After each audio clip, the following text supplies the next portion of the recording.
Puji nama Tuhan, Shalom Bapak Ibu, Saudara-saudari yang terkasih dalam nama Tuhan Yesus Kristus. Kita patut bersyukur karena kasih setia dan anugerah Tuhan. Kita boleh ada pada pagi hari ini, kita boleh beribadah, kita boleh membaca dan merenungkan kebenaran firman Tuhan. Dimanapun kita berada pada saat hari ini Bapak Ibu, mari saya undang kita siapkan hati kita untuk kita bersama-sama merenungkan kebenaran firman Tuhan. Kita belajar kebenaran firman Tuhan. Biarlah pada pagi hari ini setelah kita beribadah, membawa sukacita, damai sejahtera, dan kekuatan di dalam pengharapan dalam Tuhan. Amin, puji nama Tuhan. Perenungan kita pada pagi hari ini berjudul yaitu Gembala yang Baik. Mari kita buka di Yohanes pasal 10 ayat yang 11 sampai ayat ke-18. Saya membacakan bagi kita semua. Akulah gembala yang baik memberikan nyawanya bagi domba-dombanya. Sedangkan seorang upahan yang bukan gembala, yang bukan pemilik domba-domba itu sendiri, ketika melihat serigala datang, mereka meninggalkan domba-domba itu, lalu lari, sehingga serigala itu menerkam dan mencerai-beraikan domba-domba itu. Ia lari karena ia seorang upahan dan tidak memperhatikan domba-domba itu. Ayat 14, Akulah gembala yang baik, dan aku mengenal domba-dombaku, dan domba-dombaku mengenal aku. Sama seperti Bapa mengenal aku, dan aku mengenal Bapa, dan aku memberikan nyawaku bagi domba-dombaku. Ada lagi padaku domba-domba lain yang bukan dari kandang ini. Domba-domba itu harus kutuntun juga, dan mereka akan mendengarkan suaraku, dan mereka akan menjadi satu kawanan dengan satu gembala. Bapa mengasihi aku, oleh karena aku memberikan nyawaku untuk menerimanya kembali. Tidak seorang pun mengambilnya daripadaku, melainkan aku memberikannya menurut kehendakku sendiri. Aku berkuasa memberikannya dan berkuasa mengambilnya kembali. Inilah tugas yang kuterima dari Bapakku. Amin, puji nama Tuhan. Berbicara mengenai gembala yang baik, kalau kita mengenal, dia ini seorang gembala yang baik, tentunya berarti kita juga pasti tahu bahwa ada seorang gembala yang kurang baik. Dalam arti lain, gembala yang jahat, seperti itu Bapak Ibu. Dan itu adalah gambaran yang Tuhan Yesus mau sampaikan kepada orang-orang Yahudi yang mendengarkan pada saat itu, bahwa dia adalah seperti seorang gembala yang baik Bapak Ibu. Dia adalah gembala yang baik dan berbeda dengan orang-orang seorang upahan, yang gembala yang kurang baik. Dikatakan di sana, seorang upahan itu dia lari ketika ada serigala datang, ketika dia menjaga domba-dombanya dan serigala datang, dia ketakutan dan dia mengamankan dirinya sendiri dan mengabaikan domba-dombanya Bapak Ibu. Tetapi berbeda dengan Tuhan Yesus, dikatakan dia adalah gembala yang baik. Saya teringat berbicara mengenai gembala domba Bapak Ibu, walaupun saya tidak pernah menjadi seorang gembala domba seperti itu. Tetapi pada suatu perjalanan ketika saya dari Bondowoso ke Surabaya, ketika mau masuk di salah satu kota Pasuruan perbatasan seperti itu, tiba-tiba ketika saya ada di dalam bis, tiba-tiba jalan itu macet. Kenapa ya? Kenapa? Ketika saya lihat, ternyata ada seorang gembala yang mengiring menuntun domba-dombanya, dan ternyata dombanya itu lari Bapak Ibu. Dombanya sangat banyak dan lari semua dan menutupi jalan itu.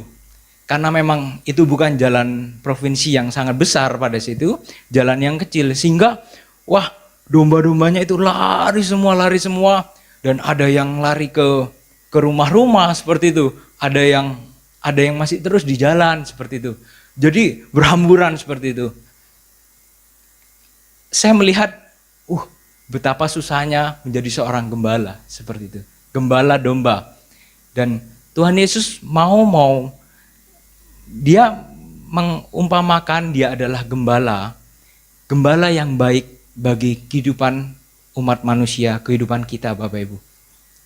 Sedikit apa latar belakang, mengapa Tuhan Yesus mau menyampaikan kepada pendengar pada saat itu, kepada orang-orang Yahudi pada saat itu, dikatakan bahwa ini aku adalah gembala yang baik Bapak Ibu. Kita dapat belajar bagaimana Tuhan Yesus ternyata menyampaikan kepada ketiga orang atau kelompok Bapak Ibu yang ditujukan pada saat itu. Kalau kita melihat dari pasal ke-9 sampai pasal yang 10, bagaimana ternyata konteks apa yang perbincangan Tuhan Yesus itu ditujukan kepada orang buta yang telah disembuhkan oleh Tuhan Yesus dengan mujizatnya. Dia ini adalah seorang buta yang dari lahir, Bapak Ibu. Dan beberapa orang, khususnya orang Yahudi, mengecap atau melabelkan orang tersebut orang yang berdosa dari lahir, Bapak Ibu.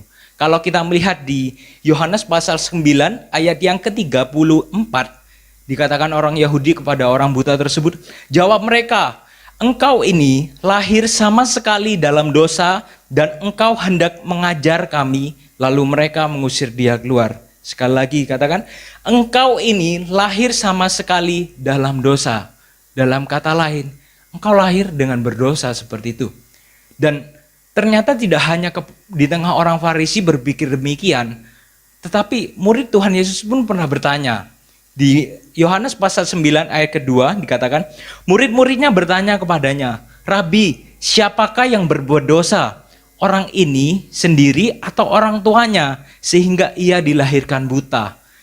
Jadi konteks budaya pada zaman perjanjian baru, Bapak Ibu,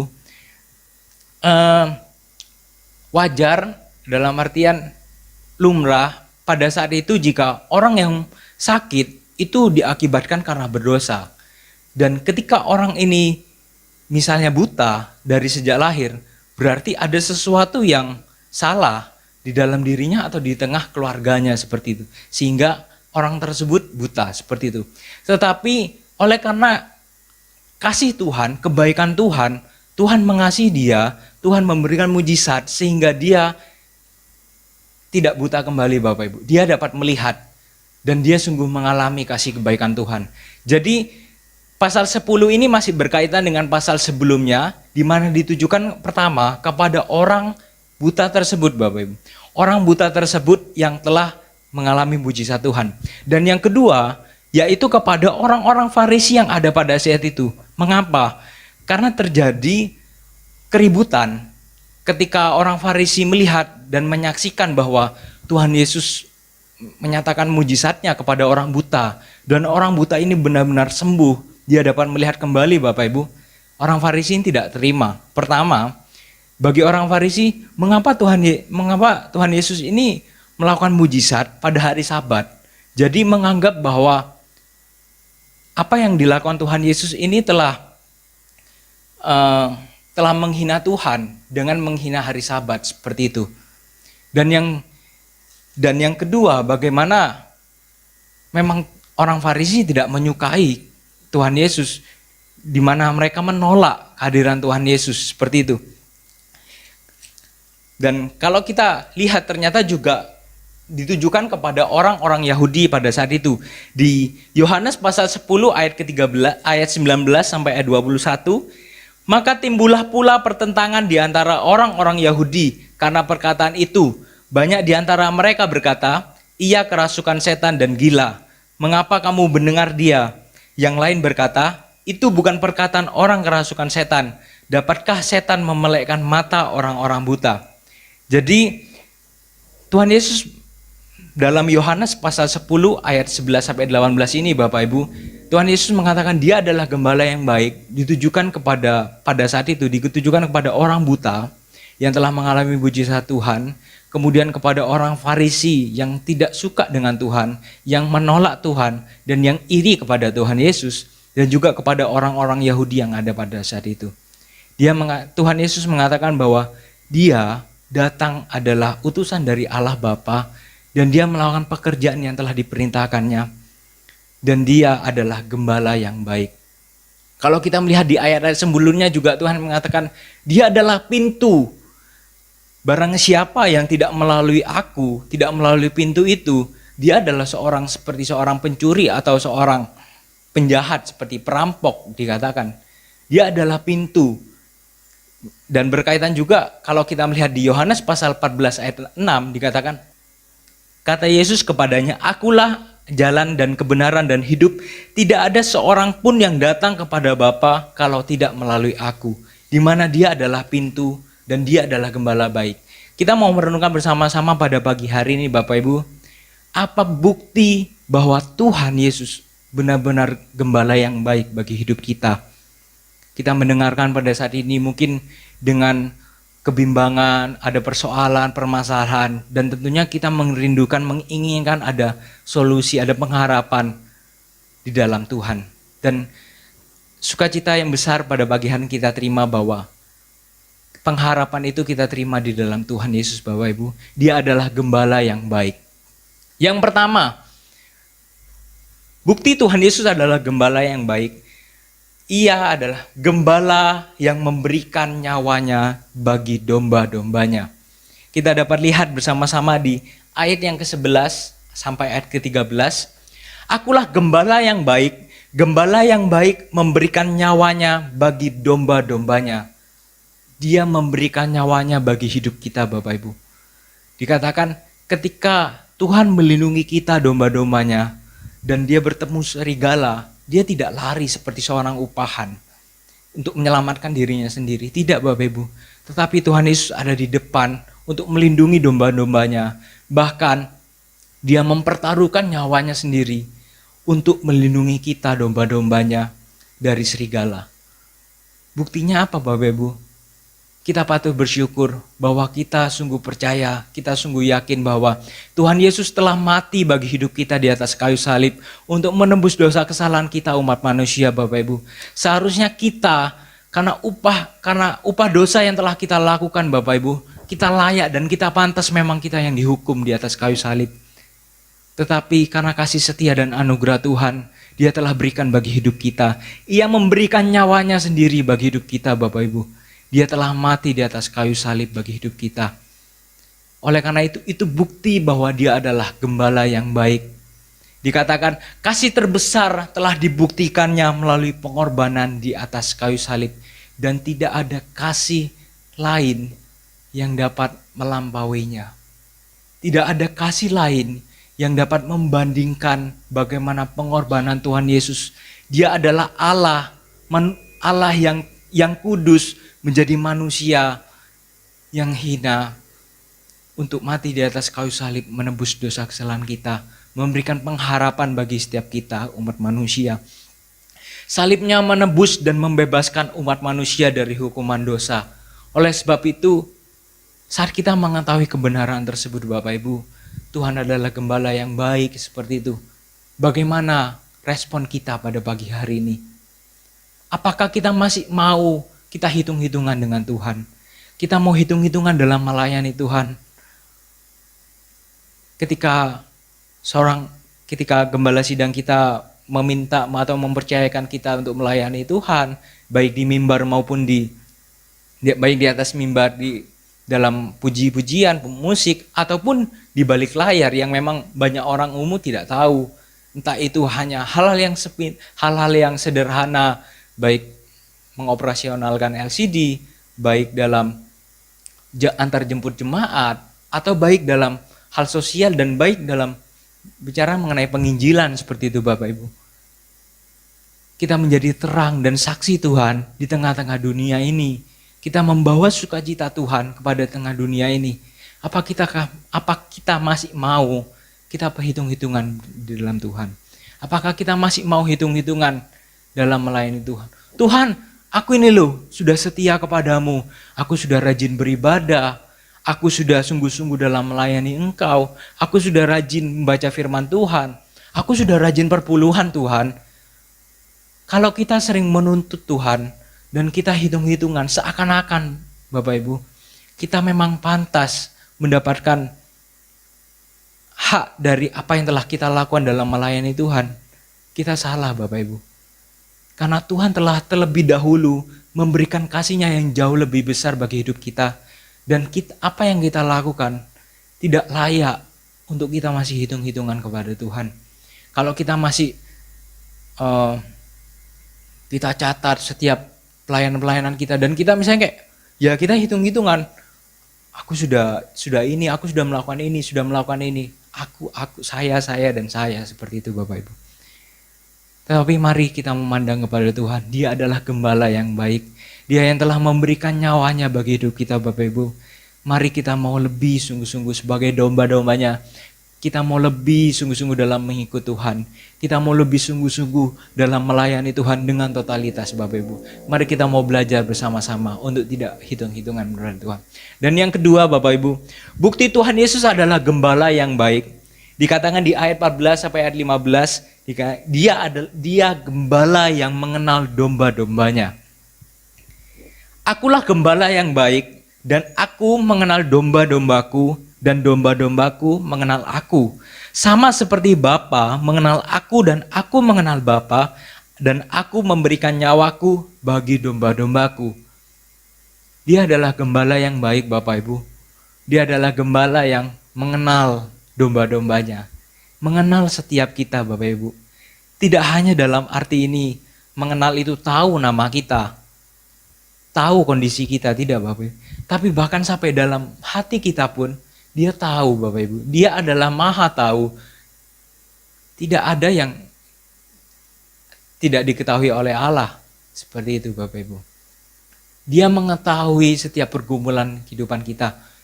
Oleh karena itu, jika pada pagi hari ini kita merasa sendiri, kita merasa tidak ada orang yang mendukung kita, tidak ada orang yang menopang hidup kita, yang memberikan semangat bagi hidup kita Bapak Ibu. Mari kita mau mendengar kebenaran firman Tuhan pada pagi hari ini. Bahwa kita tidak pernah sendiri. Providensia Allah, pemeliharaan Allah itu ada selalu bagi hidup kita. Dia adalah gembala yang baik. Ia memberikan nyawanya bagi hidup kita dan juga dia mengenal setiap kita. Sama seperti Bapa mengenal Tuhan Yesus dan Tuhan Yesus mengenal setiap kehidupan kita. Dan respon yang harus kita miliki Bapak Ibu adalah saat kita menjadi domba-domba Tuhan, kita diangkat menjadi domba-domba Tuhan. Dikatakan di Alkitab mengatakan, domba-dombaku mengenal aku. Bagaimana dengan kita pada pagi hari ini? Apakah kita sudah sungguh-sungguh mengenal Tuhan? Jika iya, patut kita bersyukur jangan merasa puas Bapak Ibu. Mari kita mau terus mendalami firman Tuhan. Kita mau terus merenungkan firman Tuhan. Percayalah Bapak Ibu. Pasti selalu ada yang baru. Pasti ada selalu kita semakin terkagum. Kita semakin takjub akan karya-karya Tuhan. Akan keindahan di dalam Tuhan Yesus Kristus. Mari kita mau semakin mengenal Tuhan. Dikatakan di sini di ayat yang ke-15. Sama seperti Bapa mengenal aku dan aku mengenal Bapa. Dan aku memberikan nyawanya bagi domba-dombaku. Dan di domba-domba tidak hanya mengenal Tuhan Bapak Ibu, tetapi dia benar-benar mendengarkan dan mengikuti Tuhan. Saat kita telah mengenal Tuhan, mari tidak hanya mengisi dalam pengetahuan dalam akal kita, pikiran kita Bapak Ibu, tetapi kita sungguh-sungguh kita mau belajar untuk mengikuti jalan-jalan Tuhan. Dikatakan di Mazmur 23, Tuhan adalah gembala yang baik, Ia membaringkan aku di padang gurun yang hijau. Yang menenangkan aku di air yang tenang, gitu. Memuaskan aku di air yang tenang Bapak Ibu. Kalau kita mengakui adalah domba-domba Tuhan, tetapi kita benar mendengarkan suara Tuhan, mendengarkan Tuhan melalui firman-Nya. Tetapi jika kita tidak mengikuti Tuhan, kita tidak mau Tuhan suruh pergi kemana, kita tidak mengikuti seperti itu Bapak Ibu. Kita tidak akan mengetahui dan kita tidak akan menikmati bagaimana padang gurun yang Tuhan janjikan, air yang tenang yang Tuhan janjikan, yang memuaskan, menyegarkan hati kita, menyegarkan hidup kita Bapak Ibu. Tapi percayalah, saat kita taat, saat kita mengenal dan kita taat kepada Tuhan, kita akan menyaksikan bagaimana kebaikan Tuhan selalu ada bagi hidup kita Bapak Ibu. Pengenalan akan Allah tidak didasarkan seberapa tekun dalam rutinitas ibadah, tetapi didasarkan oleh iman dan relasi bersamanya. Kalau kita menyaksikan bagaimana apa yang dilakukan oleh orang Farisi, mungkin orang Farisi adalah orang yang sangat ketat, sangat rajin, sangat tekun dalam keagamaan Bapak Ibu. Dia sungguh mengenal, dia sungguh tahu akan hukum Taurat. Dia sungguh benar-benar menghidupi dalam upacara keagamaan Bapak Ibu. Tetapi kebenaran firman Tuhan menjadi perenungan bagi setiap kita bahwa pengenalan akan Allah tidak didasarkan seberapa tekun dalam rutinitas ibadah kita, tetapi didasarkan oleh iman dan relasi kita bersamanya. Mari Bapak Ibu, kita patut bersyukur jika kita telah rutin, kita telah rajin beribadah. Tapi firman Tuhan mengatakan bahwa tidak hanya sampai itu Bapak Ibu. Tapi mari kita menumbuhkan iman kepercayaan kita dan kita akan relasi kita bersamanya. Karena itulah yang menyukakan hati Tuhan. Bagaimana Tuhan yang melihat hati kita, melihat isi hati kita.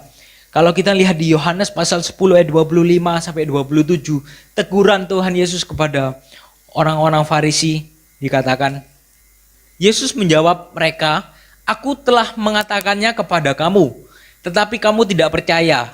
Pekerjaan-pekerjaan yang kulakukan dalam nama Bapakku, itulah yang memberikan kesaksian tentang aku, tetapi kamu tidak percaya, karena kamu tidak termasuk domba-dombaku. Domba-dombaku mendengar suaraku dan aku mengenal mereka dan mereka mengikut aku." Jadi label tentang domba itu tidak, tolak ukurnya itu, oh kita menjadi orang Kristen, KTP kita adalah agamanya Kristen. Tidak cukup seperti itu Bapak Ibu. Tapi saat kita benar-benar domba-domba Tuhan, domba itu tidak hanya mengenal Tuhan, tapi domba itu sungguh-sungguh mendengarkan dan mengikuti perintah Tuhan dan percaya kepadanya, Sang Gembala yang baik itu. Ketika orang-orang Farisi yang telah rajin ikut ritual ibadah keagamaan mereka, tetapi dia tidak percaya kepada Tuhan Yesus sebagai Allah dan Sang Mesias Juru Selamat, orang Farisi bukanlah domba-dombanya, kata Tuhan Yesus Bapak Ibu. Dan yang ketiga, bukti dari Tuhan Yesus adalah gembala yang baik. Dikatakan, Ia adalah gembala yang menganugerahkan domba-domba yang lain. Di ayat yang ke-16 sampai ayat 18, ada lagi padaku domba-domba lain yang bukan dari kandang ini. Domba-domba itu harus kutuntun juga, dan mereka akan mendengarkan suaraku, dan mereka akan menjadi satu kawanan dengan satu gembala. Jadi Bapak Ibu, konteks Tuhan Yesus pada Yohanes 10, awal itu domba-domba yang dimaksud di dalam kandang itu umat Israel Bapak Ibu. Jadi kalau kita lihat dalam keadaan budaya perjanjian baru, umat Israel ini memang spesial. Dia adalah umatnya Tuhan, di mana kalau kita melihat sepanjang sejarah dalam perjanjian lama, umat Israel adalah umat yang Tuhan lindungi, Tuhan yang pimpin ketika Tuhan membawa bangsa Israel ini keluar dari perbudakan bangsa Mesir, dan mereka harus berjalan di padang gurun 40 hari 40 malam Bapak Ibu. Maaf, di padang gurun 40 tahun. Dan kalau kita melihat bagaimana perlindungan penyertaan Tuhan selalu ada, providensia Allah selalu ada bagi umat Israel. Dan dikatakan, ternyata tidak hanya kepada umat Israel Tuhan memberikan kasih itu, anugerah yang Tuhan berikan, tetapi juga kepada domba-domba yang lain. Domba-domba yang lain yang bukan dari kandang ini, domba-domba itu harus kutuntun juga, dan mereka akan mendengarkan suaraku, dan mereka akan menjadi satu kawanan dengan satu gembala. Siapakah domba-domba yang lain itu Bapak Ibu? Dimaksud Tuhan adalah orang-orang bangsa-bangsa yang bukan Yahudi. Mungkin orang bangsa Yahudi yang mendengarkan pada saat itu, mereka bingung. Karena pada saat itu juga bangsa Yahudi menganggap bahwa dia memang adalah umat yang spesial di hadapan Tuhan, dan bangsa-bangsa yang lain itu bangsa yang kafir, seperti itu Bapak Ibu. Tetapi kasih karunia Allah diberikannya tidak hanya kepada bangsa Yahudi Bapak Ibu, tetapi di luar bangsa Yahudi. Dan setiap kita yang mendengarkan pada saat itu, saat ini yang bukan orang Yahudi, kita adalah orang Indonesia, kita dapat mendengarkan, kita dapat merenungkan kebenaran firman Tuhan, kita dapat menjadi orang percaya, menjadi pengikut Kristus Bapak Ibu. Kita ini adalah, di ayat Alkitab, kita adalah domba-domba yang lain yang Tuhan berikan kasih karunia. Kalau kita melihat dalam Roma pasal 11 ayat 11 sampai ayat 14 dikatakan, maka Paulus bertanya, adakah mereka tersandung dan harus jatuh? Mereka di sini dimaksud adalah bangsa Israel. Sekali-kali tidak, tetapi oleh pelanggaran mereka, keselamatan telah sampai kepada bangsa-bangsa lain, supaya membuat mereka cemburu. Sebab jika pelanggaran mereka berarti kekayaan bagi dunia, dan kekurangan mereka kekayaan bagi bangsa-bangsa lain, terlebih-lebih lagi kesempurnaan mereka. Aku berkata kepadamu, hai bangsa-bangsa bukan Yahudi, justru karena aku adalah rasul untuk bangsa-bangsa bukan Yahudi, aku menganggap hal itu kemuliaan pelayananku. Yaitu kalau aku dapat membangkitkan cemburu di dalam hati kaum sebangsaku menurut daging dan dapat menyelamatkan beberapa orang dari mereka. Bagaimana kasih karunia Tuhan tidak hanya ditujukan kepada bangsa Yahudi Bapak Ibu, tetapi bangsa di luar Yahudi dan setiap kita yang ada pada saat ini. Bagaimana Dia adalah yang gembala yang baik Bapak Ibu. Anugerahnya cukup bagi hidup kita. Siapa sih kita? Bukankah kita adalah orang berdosa? Bukankah kita adalah orang-orang yang sering mengecewakan hati Tuhan melalui sikap kita, pikiran kita, perkataan kita kepada orang lain dalam pelayanan dan di hadapan Tuhan tentunya. Seringkali kita mengecewakan hati Tuhan, tapi karena kasih anugerah Tuhan, Tuhan menjadikan kita dapat mengenal dan percaya kepada Tuhan. Kasih karunia Allah diberikannya cukup bagi umat manusia. Oleh kasih karunia, kita dapat mengenal dan percaya bahwa Yesus adalah Sang Gembala yang baik. Ketika Tuhan Yesus berkata kepada orang-orang Yahudi, orang-orang Farisi, dan orang buta yang dicap oleh orang berdosa pada saat itu, Bapak Ibu, kasih Tuhan tidak hanya kepada orang-orang Yahudi, tapi juga kepada orang-orang yang berdosa. Dan di hadapan Tuhan, kita adalah sama. Karena kasih karunia Tuhan, kita diterima oleh Tuhan. Dan sekian, bagaimana bukti Tuhan Yesus adalah gembala yang baik. Dia adalah Allah yang telah memberikan nyawanya bagi hidup kita. Dan Dia adalah Allah yang mengenal setiap kita domba-dombanya. Dan Allah yang telah menganugerahkan kasih karunia-Nya bagi hidup kita, Bapak Ibu. Apa yang menjadi perenungan kita, pergumulan kita pada pagi hari ini, mari kita membawa kepada Tuhan. Tuhan ada pengharapan, di dalam Tuhan ada sukacita yang terbesar Bapak Ibu. Bagaimana pengharapan yang terbesar telah Dia berikan melalui pengorbanan di atas kayu salib dan telah bangkit dari kematian, dari maut ya Bapak.